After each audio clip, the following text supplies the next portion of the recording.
Bonjour à tous, c'est Anne-Sophie pour Ciné Sériculture. On se retrouve aujourd'hui pour le troisième JT littéraire de la chaîne. Ce JT du mois d'octobre 2019 va donc s'articuler en 3 parties.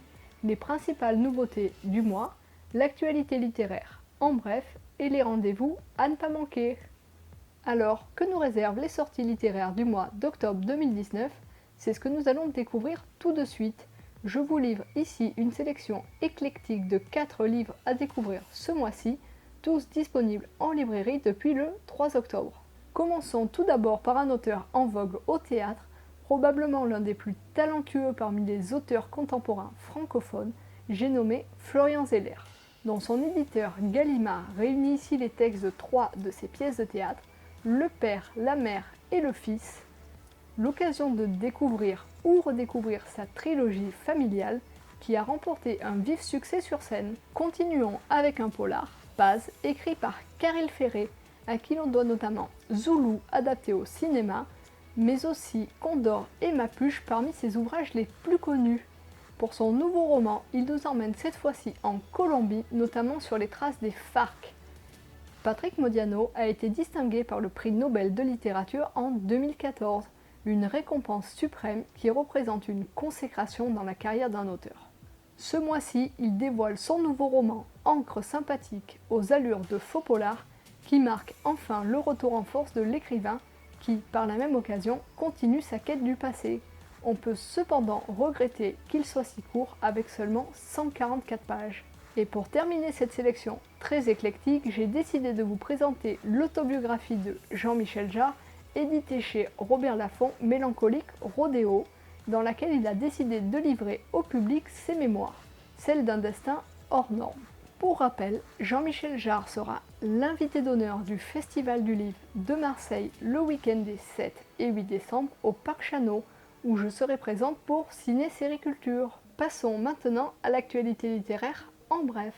Demain, jeudi 10 octobre, aura lieu la remise de non pas un, mais 2 prix Nobel de littérature, ceux de 2018 et 2019, puisqu'à la suite d'un scandale sur fond d'agression sexuelle, celui de l'an passé n'avait pas été décerné. Alors, qui seront les nouveaux lauréats de cette distinction suprême agrémentée d'un chèque de 9 millions de couronnes suédoises, soit l'équivalent de 830 000 €? Le suspense est à son comble. Mais d'après des rumeurs persistantes, au moins une femme devrait être récompensée. Au palmarès, la France compte 15 lauréats, en tête devant le Royaume-Uni et les États-Unis avec 12 succès chacun. Concernant le classement des ventes de livres pour la semaine du 23 au 29 septembre, nous pouvons constater que Soif d'Amélie Nothomb est en tête pour la 6e semaine consécutive depuis sa sortie. Il est suivi de Capital et Idéologie de Thomas Piketty, toujours en 2e position. Et on note une belle remontée à la 3e place de Victoria Mass avec Le Bal des Folles, qui grimpe de 12 places au classement pour sa 5e semaine. Quels sont les rendez-vous littéraires à ne pas manquer ce mois-ci ?